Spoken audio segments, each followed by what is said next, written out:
انا شفتك بتكلمي الواد المتخلف اللي شعره بينك ده. ايوه كنت بكلمه. إيه المشكله؟ هو ده انتي شكلك مختلف. ايوه عارف غيرت شكلي عشان يوجي عشان يبقى شكلي حلو، علشان كنت شكلي معفن ومش عايزه ابقى شكلي معفن، والناس بتنمروا عليا لاني جربوعه. حسيت ان يوجي مش هيحبني عشان انا ابوفه. علاقه يوجي بام الحوار. انت مكرش على يوجي؟ ايوه مكرش على يوجي.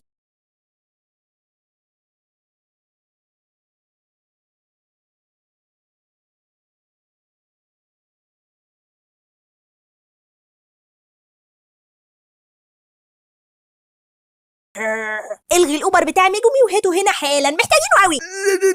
واحد عارف يوجي هيجي هنا حالا، خلف زيه بالظبط ونفس التفكير. بصي انا عارفه كويس انك مكارش على يوجي، مش لازم تخبيها. لا حتى لو العلم جه يهز في الريستوران ده. لا مين ابن الليله غالي الاوبر. هدي اعصابك، البت جديده مش لازم تعرف انك وسخ. اللي دي عارفه يوجي من زمان واحنا محتاجينك في حاجه بس، يعني تقول لنا اي حاجه صايعه انت عارفها عن يوجي. مكرش علي صح؟ ايوه مكرش علي.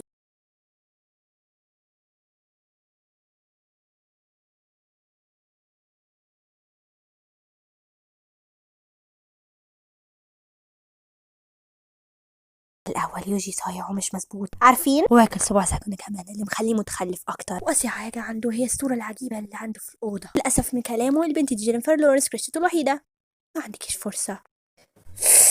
ونجي بك هنا تذلي البت ولا تساعد نفسيتها؟ وهو انت جايبين هنا متوقعني همدح في الواد الصايح ده؟ اسف انا ما بكذبش.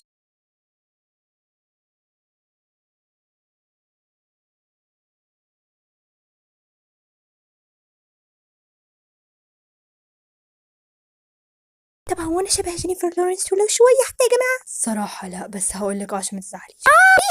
لا هكلم الابله واقول له يجي حالا، هنضحك عليه ونقول له ان انت جينيفر لورنس. تخيلي ما يجيش بعد ده. لا اهلا. مين انت يا ولاد؟ هيفتكرها جينيفر لورنس ولا لا؟ هيعرف الحقيقه ولا لا؟ استنى يا حاج. ايزاوا بتحاولي تقلدي جينيفر لورنس كريستي. بجد انت ممله ومالكيش فرصه معايا.